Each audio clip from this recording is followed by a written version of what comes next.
Topic है व्यक्तित्व के अध्ययन के उपागम मनोविज्ञान, पाठ संख्या 4। आई लेक्चर संख्या भी इस टॉपिक का क्या है, 4 है। इस टॉपिक में हम लोगों ने व्यक्तित्व के बारे में जानकारी प्राप्त करने के कई विधियों के बारे में चर्चा किया है, जिसमें सबसे पहले हमने चर्चा किया था प्रारूप उपागम पर। गलत सही? उसके बाद हमने चर्चा किया विशेषक उपागम, विशेषक उपागम। तीसरा हमने चर्चा किया मनोगतिक उपागम। ये 3 टॉपिक पर हम लोगों ने चर्चा कर लिया है और आज की क्लास में हम लोग जिस टॉपिक पर चर्चा करेंगे उसमें पहला है नव फ्रायडवादी उपागम। नव फ्रायडवादी उपागम। इसके अलावा एक और है व्यवहारवादी उपागम।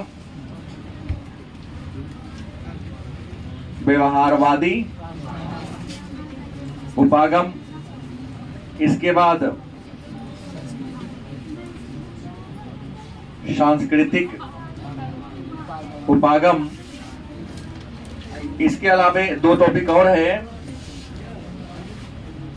मानवतावादी उपागम।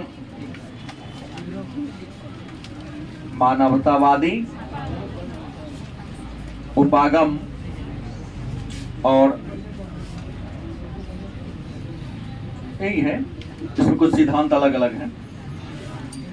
तो एक प्रश्न यहाँ 2 अंक का आपके सामने मिला कि व्यक्तित्व के अध्ययन के उपागम कौन कौन हैं, या व्यक्तित्व के अध्ययन के प्रमुख उपागमों का नाम लिखें। तो व्यक्तित्व के अध्ययन के 7 उपागम हैं, लिखा है बोर्ड पर। पहला प्रारूप उपागम। इसमें कई सारे विद्वानों का विचार हमने आपको बताया है, हिप्पोक्रेटस, चरक, शेल्डन, कार्ल युंग, क्या जी, रोजिनमैन, फ्रीडमैन, मॉरिस, क्या जी, बताया है ना। विशेषक उपागम, यहां हमने गार्डनर, आलपोर्ट के बारे में बताया था।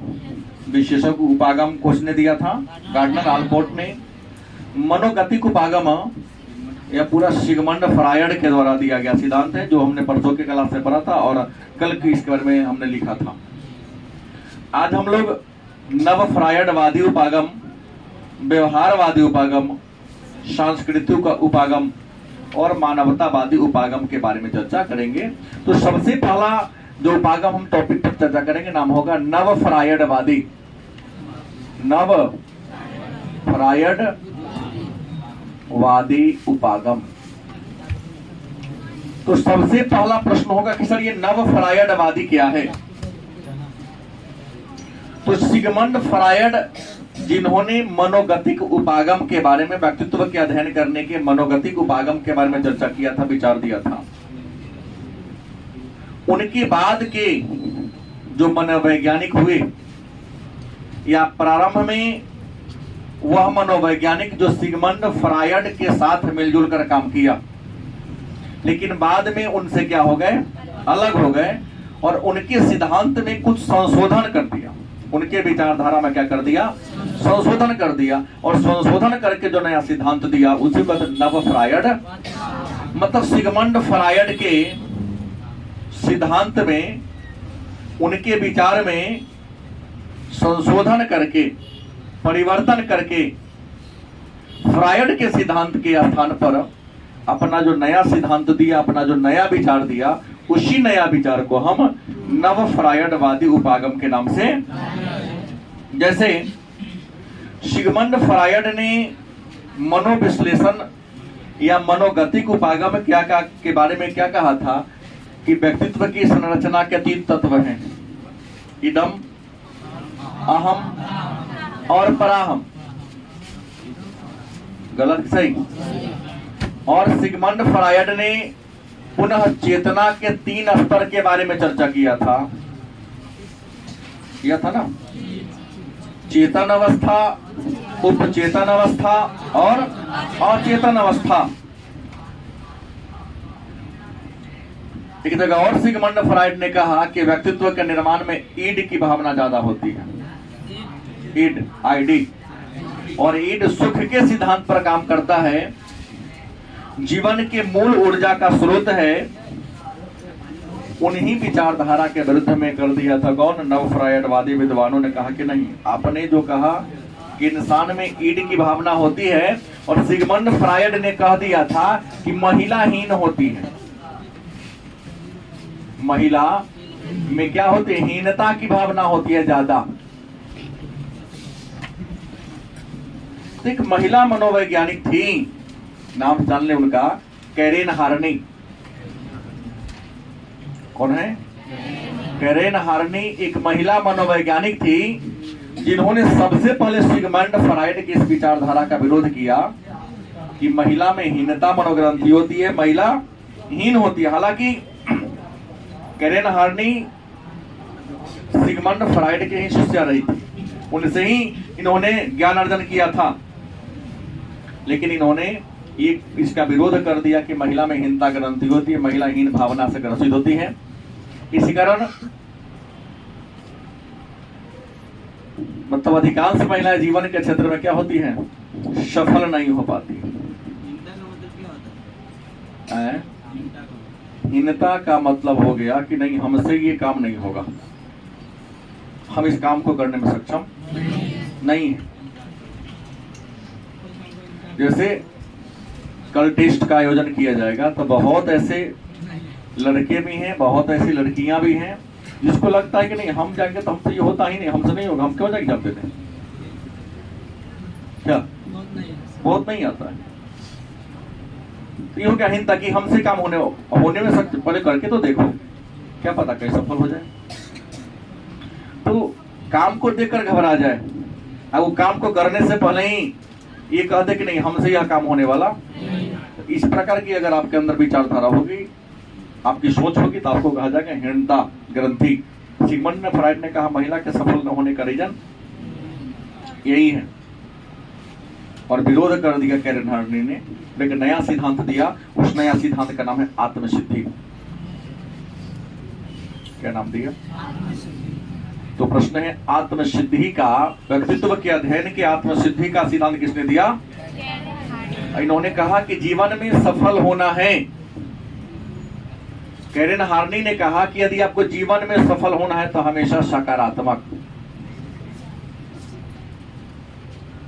सोच रखना होगा। जीवन में असफल वही होती है जिनकी सोच कैसी होती है? नकारात्मक। मतलब हमसे ये ना होगा, ये कभी ना कहो, हमसे होगा। मैं I can do it and I will do it. हमेशा इस बात को याद रखो कि मैं इसे कर सकता हूं और मैं इसे जरूर करूंगा। नहीं होगा, क्योंकि आपके मन में एक बार आ गया ना।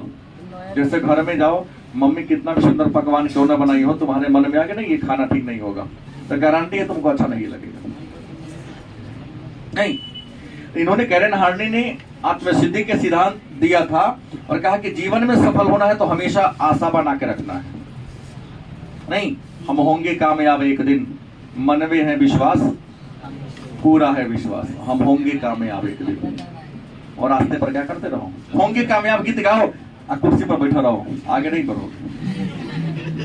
मन में आशा बना के रखना है, सोच सकारात्मक रखना है, और अपने कर्तव्य के पथ पर क्या करेगा जो आगे बढ़ता है। गारंटी है, किसी को सफलता पहले मिलती है, किसी को सफलता बाद में मिलती है।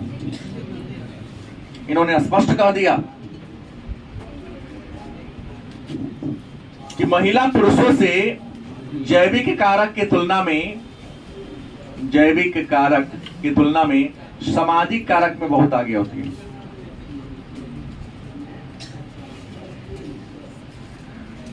कैरेन हार्नी ने स्पष्ट कहा कि जो महिला होती है ना, जैविक कारण में, शरीर के संरचना में भले ही आपसे कमजोर हो, लेकिन सामाजिक सोच में, सामाजिक बुद्धि में, समाजीकरण की प्रक्रिया में पुरुषों से क्या होती है? बहुत आगे होती है। ऐसा विचार किसने दिया? कैरेन हार्नी ने दिया। ठीक है। हाँ, लेकिन एक बात इन्होंने कहा कि ये जो बच्चा होता है ना, बच्चा में एक बात होती है,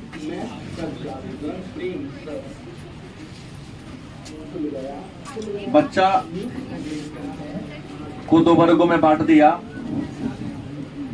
कुछ ऐसे बच्चा होते हैं जिनके माता पिता, कोई बिठा लो, हमेशा उनके साथ सकारात्मक विचारधारा को लेकर चलते हैं, जीवन के हर क्षेत्र में उन्हें क्या करते हैं, सपोर्ट करते हैं।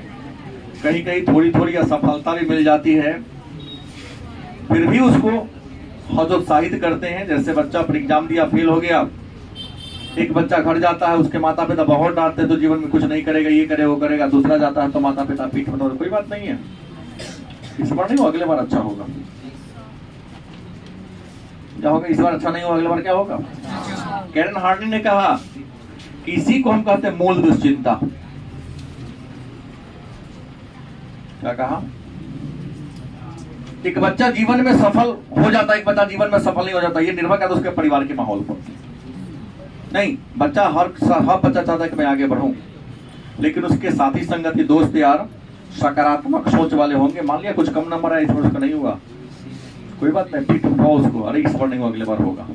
गारंटी है उसका मनोबल क्या हो जाएगा। कहीं एक तो असफल होकर बेचारा हुआ आया है, और उल्टी आप उसको कहते नहीं तुमसे कुछ नहीं होने वाला जीवन में, तुम व्यर्थ हो, बेकार हो, तुम्हारा जीवन ही व्यर्थ है, वो और निगेटिव में, मूल दुश्चिंता चलेगा। सही में हमसे कुछ होने वाला गलत सही, और अगले बार प्रयास करेगा तो ज्यादा नंबर से फेल होगा, तो उसके दिमाग में होगा नहीं हमसे होने वाला नहीं है। कैरन हार्टनी ने कहा कि नहीं, जीवन में आगे बढ़ना है तो सकारात्मक सोच रहो, और जीवन में क्या बना के रखो, आशा बनाकर, नहीं हमसे ही हो सकता है। और जो जीवन में आशा को क्या कर देता है, त्याग देता है, वो कभी आगे। हमने तो कई बच्चों पर ऐसा प्रयोग करके देख लिया है, जिसमें आगे बढ़ने की सोच है, जज्बा है, गारंटी है 0 नंबर लाने वाला भी 100 नंबर ले आता है, और जिसमें आगे बढ़ने की सोच ही नहीं है, अपनी कमी को सहने के जिसमें सामर्थ्य नहीं हो, जीवन में कभी आगे नहीं बढ़ता है। नहीं, जैसे मैं पढ़ा रहा हूँ, देख रहे क्लास एकदम हरा भरा है, बैठने के लिए क्या है, सीट नहीं है, 4-5 ऐसा बेंच जहाँ 6-6 बैठे हुए हैं लड़का लड़की सब, दिन दूर नहीं है, सितंबर आने दो, मैक्सिमम खाली रहेगा। अब बड़ी आराम से फाइली से बैठिए, कोई दिक्कत नहीं। क्यों? क्योंकि मैं तो टेस्ट लूंगा ना हमेशा, रिवीजन में थोड़ी नहीं कि मैं ही केवल चिल्लाऊंगा, मैं तो खूब मैं रेस्ट मारूंगा और आपसे बुलवाऊंगा, क्योंकि जो मैं पढ़ा दिया हूँ हमको तो आउटपुट चाहिए ना। गलत कि सही? बहुत ऐसे बच्चे हैं जिनका साइकोलॉजी नहीं है, लेकिन यहाँ बैठा हुआ, हमने कहा कि ऊपर बैठ के 5 प्रश्न का उत्तर लिखो, नहीं लिखता है। आता है, लड़की भी आती है, क्योंकि उसको यादें नहीं होता है। याद क्यों नहीं होता? क्योंकि याद करने को प्रयास नहीं करते। जो प्रयास करके याद नहीं होगा, होगा लेकिन प्रयास ही ठीक है। तो जीवन में आगे बढ़ना है तो आत्मसिद्धि के लिए जरूरी क्या है? तो जीवन में सकारात्मक सोच रखो और आशा बना के रखो कि नहीं ये काम हमसे हो जाएगा। इसी में न फ्रायडवादी में एक और विचार दिया था, कार्ल युंग, नाम सुना होगा, पहले भी दिया हूं। कार्ल युंग ने व्यक्ति को पहले 2 भागों में बांट दिया है, पढ़ाया हूं। नाम क्या है? बहिर्मुखी और अंतर्मुखी। लेकिन कार्ल युंग ने आगे चलकर एक और सिद्धांत दिया, उस सिद्धांत का नाम उद्देश्य एवं इच्छा का सिद्धांत। उद्देश्य एवं इच्छा का, व्यक्तित्व के अध्ययन के उद्देश्य एवं इच्छा के सिद्धांत का विचार किसने दिया?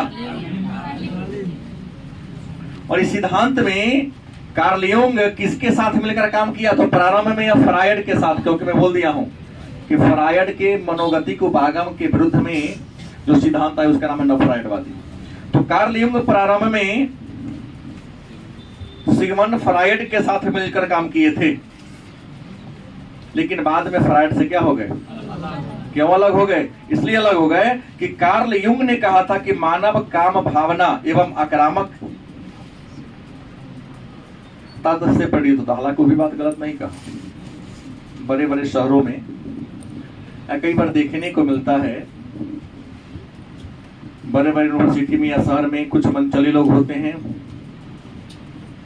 जो विपरीत लिंग के प्रति आकर्षित होते हैं, काम वासना की इच्छा को पूरा करने के लिए।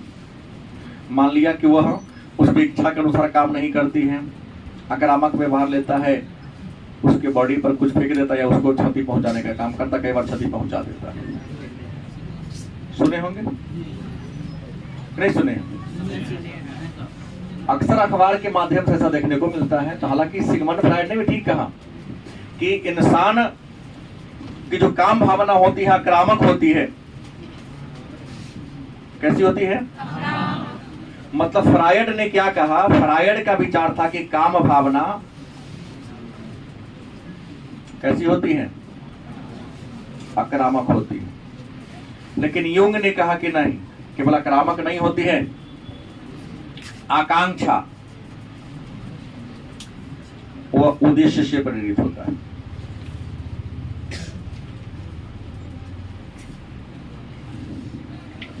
सिगमंड फ्रायड ने क्या कहा कि इंसान की काम भावना मतलब ईड जो होता है वो कैसा होता है? काम भावना मतलब विपरीत लिंग के प्रति आकर्षण से होता है। अगर उसकी इच्छा पूरा नहीं हुई तो उसके ऊपर आक्रमण करता, हमला बोल देता है।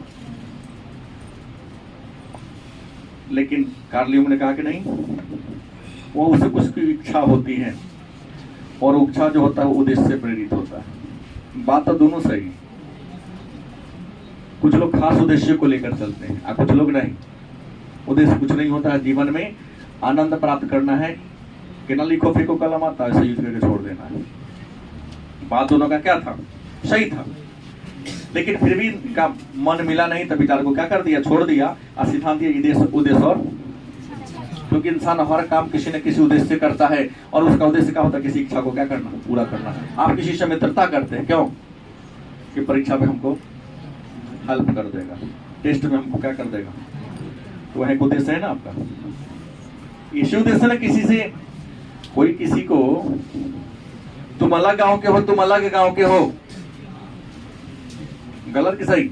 हर इंसान क्या है? अलग अलग गांव का। देखिए जीवन में पढ़ाई कभी सफल नहीं होगी, नहीं समझे? क्योंकि हम कितनों कह देंगे तो अभी अंग्रेजी पढ़ के आई है किनके यहाँ से है? तो 9 बजे बज में क्यों नहीं आती है?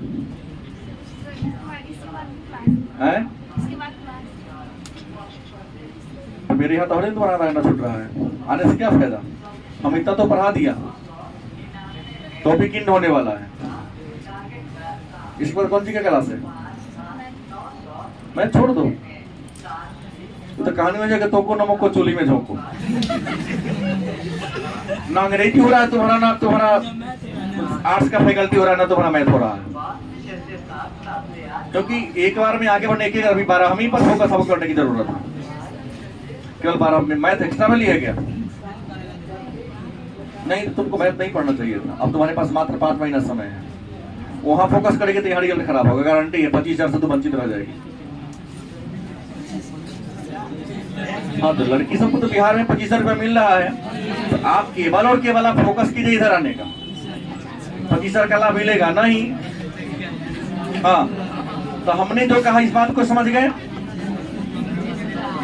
और इसी उद्देश्य और आकांक्षा के आधार पर कार्ल युंग ने एक और नया विचार दे दिया, विश्लेषणात्मक मनोविज्ञान। क्या दिया? विश्लेषणात्मक मनोविज्ञान का विचार किसने दिया? कार्ल युंग ने दिया। और कह दिया कि कुछ ऐसे काम हैं जो व्यक्तिगत स्तर पर जिसको प्राप्त नहीं किया जा सकता है, उसको सामूहिक स्तर पर किया जा सकता है। विरोध इसलिए किया कि कुछ ऐसे जीवन में काम हैं जिसको व्यक्तिगत स्तर पर प्राप्त, लेकिन सामूहिक स्तर पर प्राप्त। जीवन में सफल होना है, देखो तुम जिस लक्ष्य पर लेके चल रहे हो, अगर उसी लक्ष्य को तुम्हें पूरा करना है तो अपने समान लक्ष्य वाले लोगों से क्या करो? मित्रता करो। आर्मी बनना है तो आर्मी वाले से दोस्ती करो, सिपाही की बनना है तो सिपाही वाले से दोस्ती करो, दरोगा बनना है तो दरोगा की तैयारी करने वाले से मित्रता करो, बिहार लोक सेवा आयोग में जाना है या केंद्रीय जो लोक सेवा आयोग है उसमें जाना है, तो यूपीएससी वाले अगर तुमको करना है तो यूपीए वाले से मित्रता करो, बीपीएससी क्वालिफाई करना है तो बीपीएससी वाले से मित्रता करो। यहाँ मैं क्या देखता हूँ, अधिकांश लोगों में ग्रुप डिस्कशन कर रहा है, कोनो रेलवे की तैयारी कर रहा है, कोनो बैंकिंग वाला है, कोनो बिहारी पुलिस वाला है, तो कोनो गवर्नमेंट रैंकमेंट वाला है। सबका परीक्षा का लेवल क्या है, अलग अलग है। सब एक ही जगह बैठकर डिस्कशन कर रहा है तो जीवन में कोनो सफल नहीं होगा, क्योंकि सभी अपने रास्ते से क्या करेगा, भटकेगा। गलत कहा कि सही कहा? विश्लेषण करो। कहा कि इसलिए इन्होंने कहा कि कुछ ऐसे काम हैं जिसको व्यक्तिगत स्तर पर प्राप्त नहीं किया जा सकता, लेकिन सामूहिक स्तर पर किया। जैसे अगर तुम 80% पार करना है तो ऐसे लोगों को खोजो कि किसका बनने का लक्ष्य 80%, क्योंकि इसमें 90% बैठे कि पास के नहीं तो पास हो जाए। नहीं, क्या है? TTIP, फेल ठाल के इंटर पास। हम बहुत ऐसे हैं,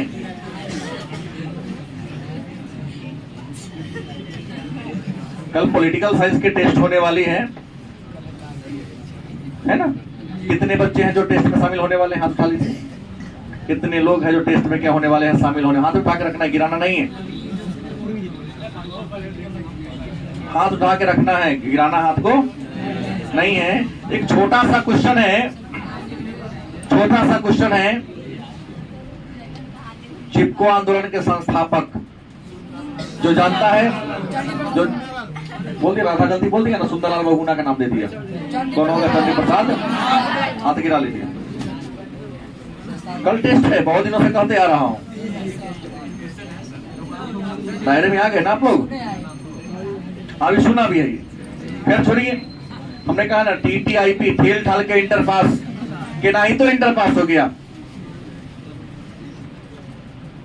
क्योंकि इंटर पास कर रहे तो बिहार में तिलक मिलेगा। तिलक दहेजुआ पढ़ाई पढ़ रहा है क्या?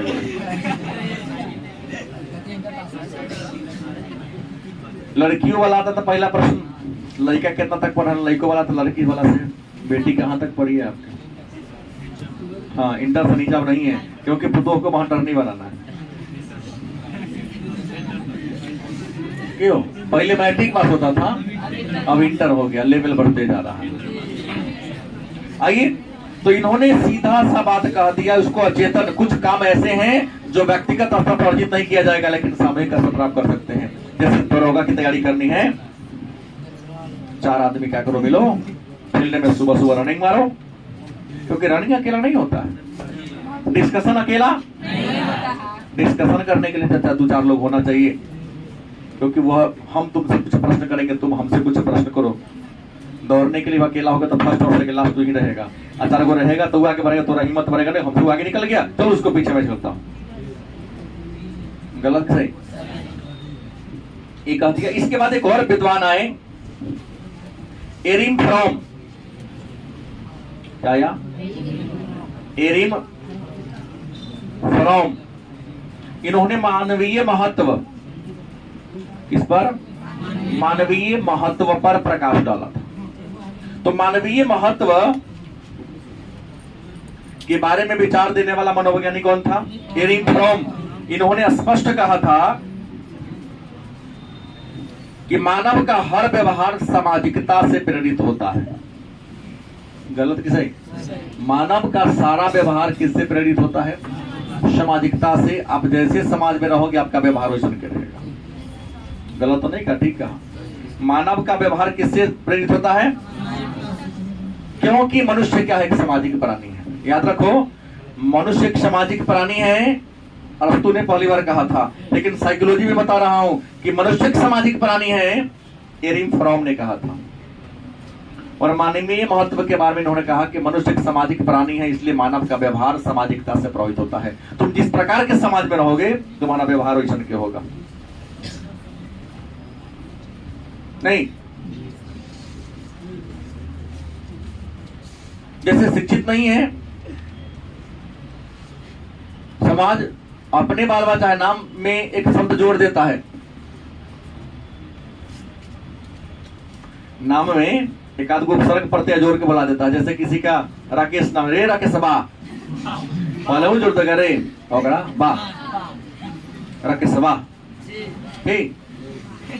आज जो पढ़ा लिखा हो राकेश इधर हो, दोनों में डिफरेंस है।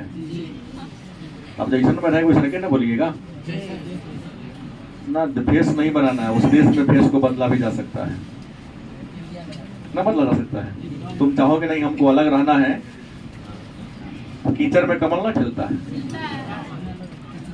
कीचड़े में नहीं खिलवे करता है। आई कह रहा था कीचड़ बन जाएगा, कमलों कीचड़ बन जाएगा ना। तो निखारना तो खुद को आपको है ना। तुम समाज में भी रहकर, यहाँ नियम है कि सब सुधरेगा तो हम सुधरेंगे, नहीं। साहित्य कहता है कि हम सुधरेंगे तो सब सुधरेगा। तुम सुधर के देखो ना, तो देखा था कि 2-4 और सुधर जाएगा, 4 से 5, 5 से 6, 6 से 7 होगा।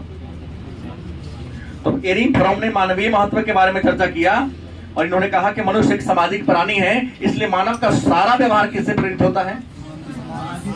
समाज से। मानव का व्यवहार किसके द्वारा निर्देशित होता है? कौन कहा? मानवीय महत्व के बारे में विचार कौन दिया? मनुष्य एक सामाजिक प्राणी है, किसने कहा? एरिक फ्रॉम ने कहा। और इन्होंने स्पष्ट कहा कि व्यक्तित्व के विकास करने के लिए कोमलता और प्रेम जैसी भावना आपके अंदर होना चाहिए। मतलब एरिक फ्रॉम ने कहा, सीधा कहा, व्यक्तित्व के क्या करने के लिए, विकास के लिए आपके अंदर क्या होगा? कोमलता और प्रेम की भावना होनी चाहिए। क्योंकि कोमलता और प्रेम की भावना से, देखिए लाठी के बल पर आप सोचते हैं सामने रहेगा तब डरेगा, बाद में आपको गाली देगा, वो आपके प्रति उसकी नजरिया खराब होगी। लेकिन प्रेम ऐसा पावर है जो तुम नहीं रहोगे तो फिर भी तुमसे डरेगा, इज्जत करेगा तुम्हारा। तो सब प्रेम के बंधन में बांध के रखने का प्रयास करो। सबसे ऐसा विचारधारा कर लो कि लोग तुम्हारे जहां भी जाए तुम्हारे नाम को किससे ले? सम्मान से ले। डर के लिया तो ऊपर बात नहीं होगा। प्रेम से तुमसे कोई डरने लगे कि नहीं, वो आ रहे लोग को क्या कर देंगे हमको।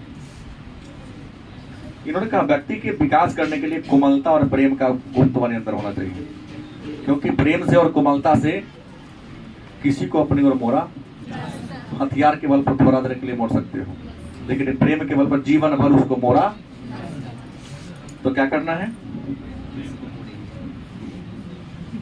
अपने अंदर मानवीय गुण को बनाना है तो प्रेम और कोमलता की भावना रखना है। उग्रता से जीवन में सफलता मिलती है, लेकिन कोमलता से कोई काम करवाना है, सर प्लीज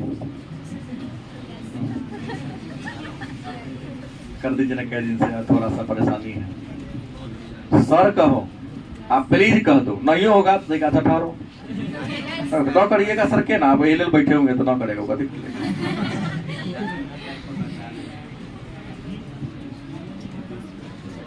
किसी ने लिखा एक बार हमारे व्हाट्सएप पर कि सर आप कहे थे अभी तक भेजे नहीं।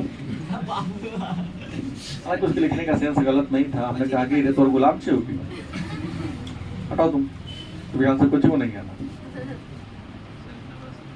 हाँ कहे नहीं सजा देंगे, लिखने का सही सब सुधरेगा। वो 3-4 दिन से लिख रहा है, तो हम अपने देखेंगे ना किसका मैं मिलान करता हूँ, किसका लेवल क्या है, पेमेंट लेवल, तब ना भेजता हूँ। नहीं भेजे सर अभी, इसका मतलब उसको आदेश दे रहा है सर प्लीज भेज दीजिए ना, लिखना है, नहीं तो सुधारना पड़ेगा ना। सर्कस में खिलाड़ी को क्या होता है, बचपन से हड्डी को टेर किया जाता है,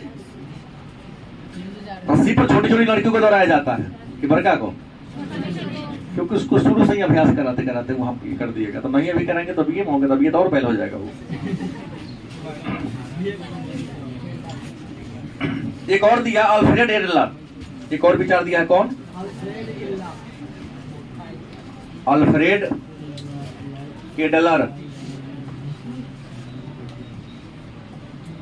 और अल्फ्रेड एडलर महोदय ने जीवन शैली और सामाजिक अभिरुचि विचार दिया था। जीवन शैली व सामाजिक,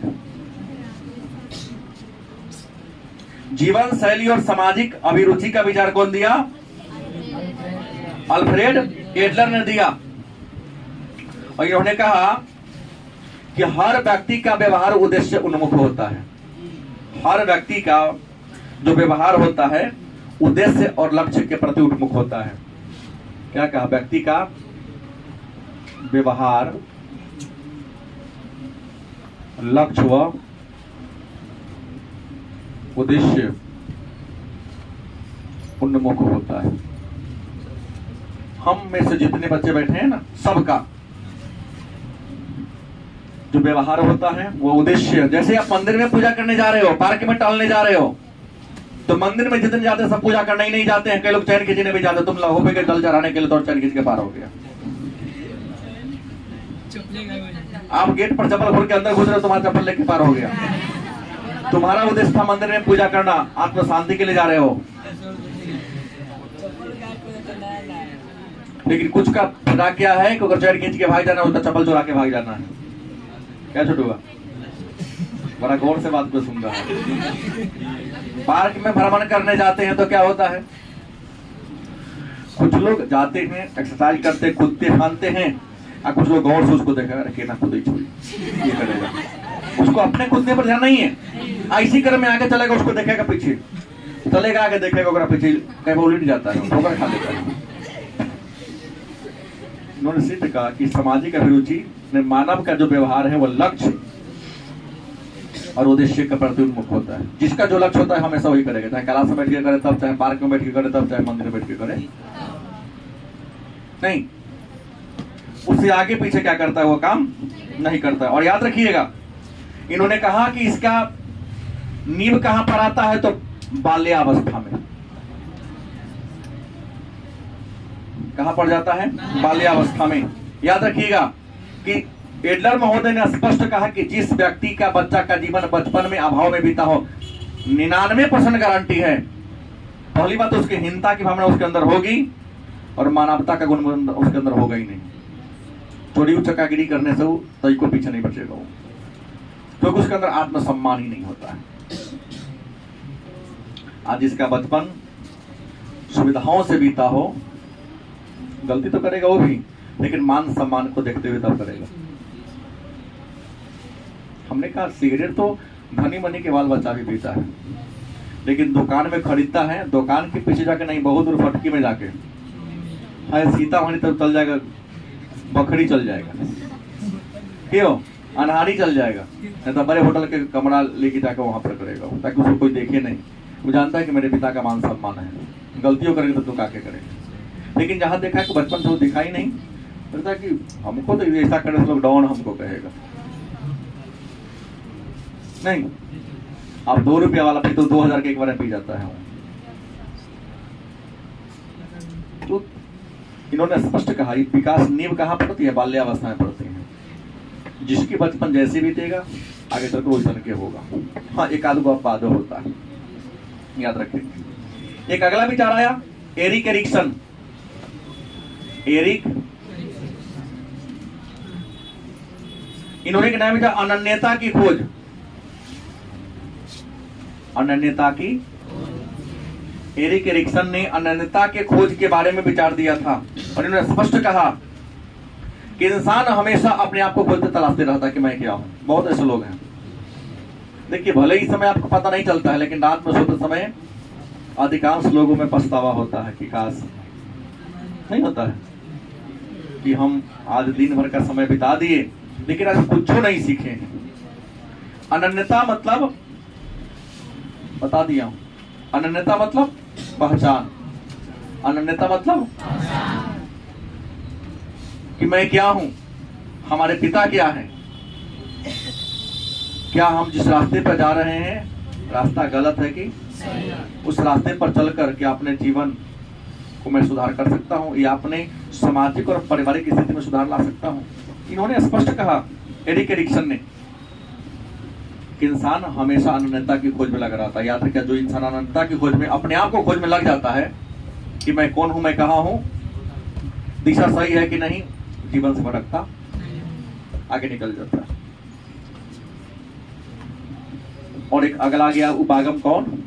व्यवहारवादी उपागम। कौन है? व्यवहारवादी उपागम। अब है कि मानव के व्यवहारवादी उपागम के बारे में कई सारे विद्वानों ने विचार दिया है। इसमें नाम सबसे पहले आएगा वाटसन, पैवलव का, वाटसन का, पैवलव, वाटसन, बंदूरा, स्किनर, इन सारे विद्वानों ने मानव के व्यवहार के बारे में चर्चा किया।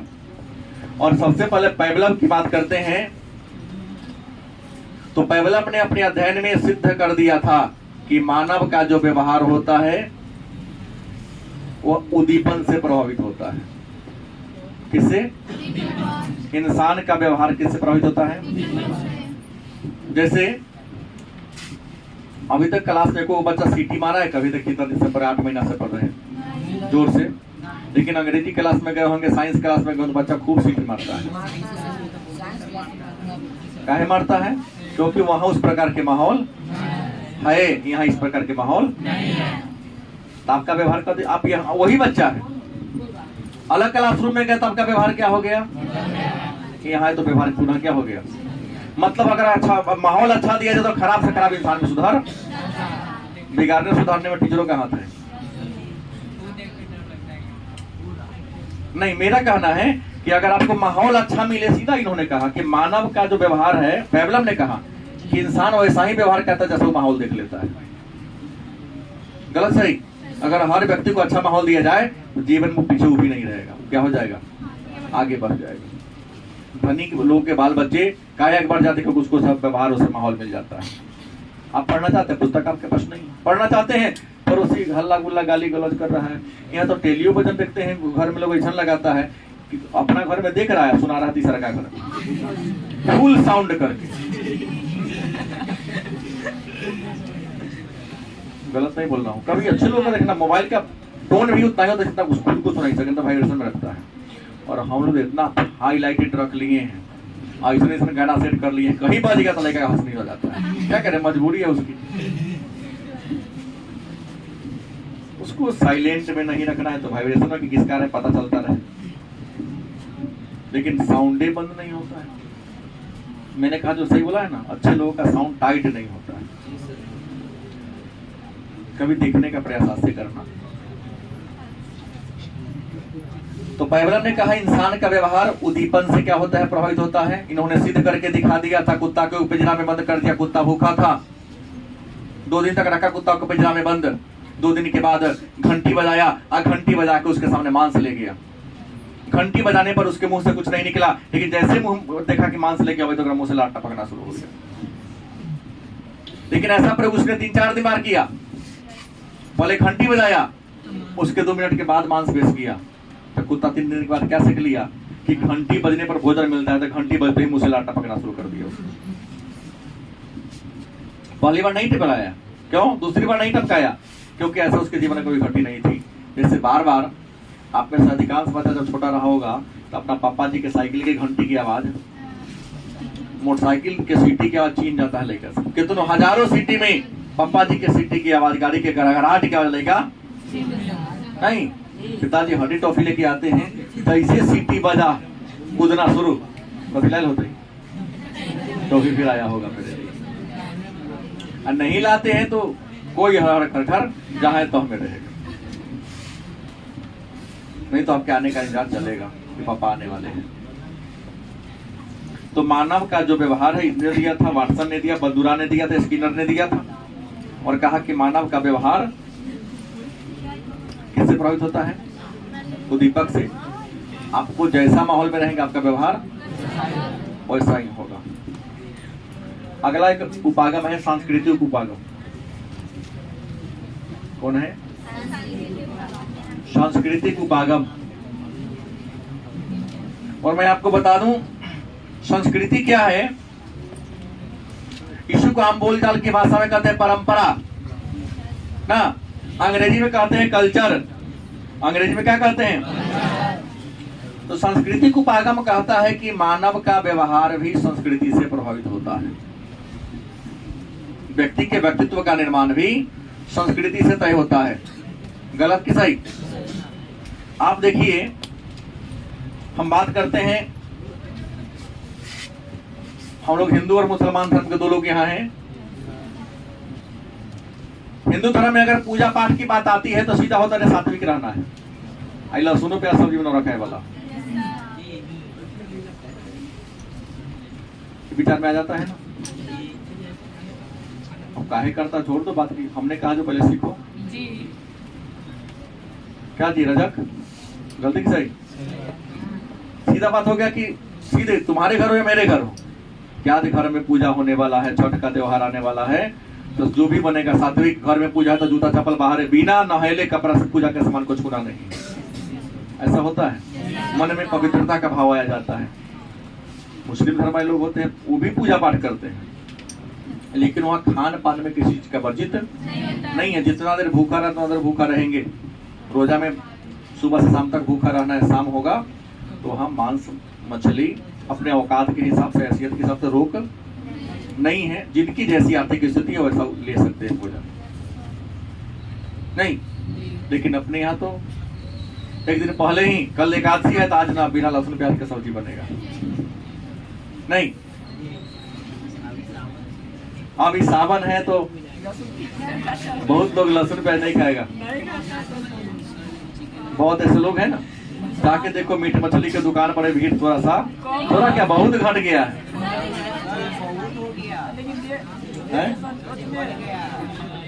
बिक्री बढ़ गया है? नहीं, घट गया है। रेट तो उतने रहने करेगा। रेट समझ के क्या मतलब है, लेकिन खाने वाले की संख्या क्या हो गई है? कमी है, घटी है, तो फिर दुकान पर क्या होगा? कम होगा।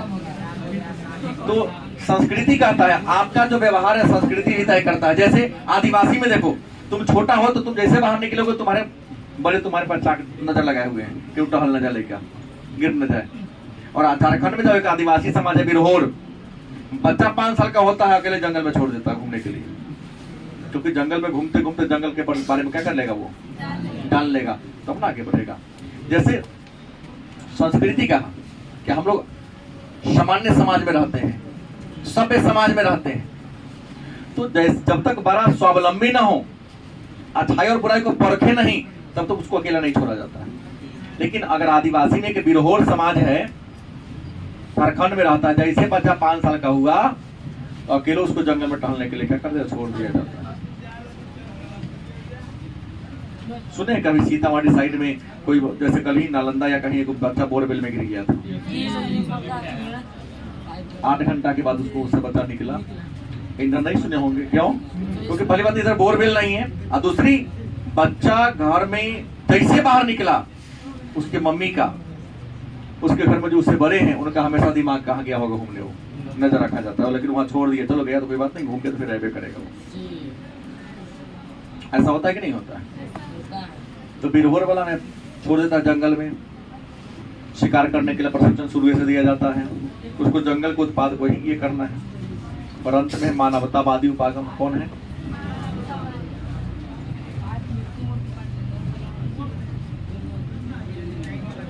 और ये दिया कौन था? कार्ल रोजर्स, कार्ल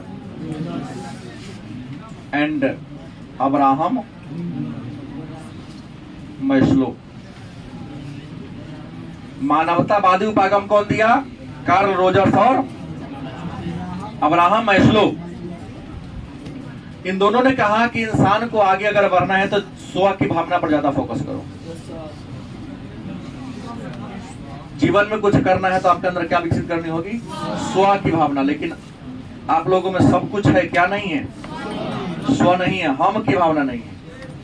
स्व की भावना होगी तो आप में मान सम्मान की बात आएगी कि हमको कम नंबर आया, लोग मुझे क्या कहेगा, चलो हमको ज्यादा पढ़ना है।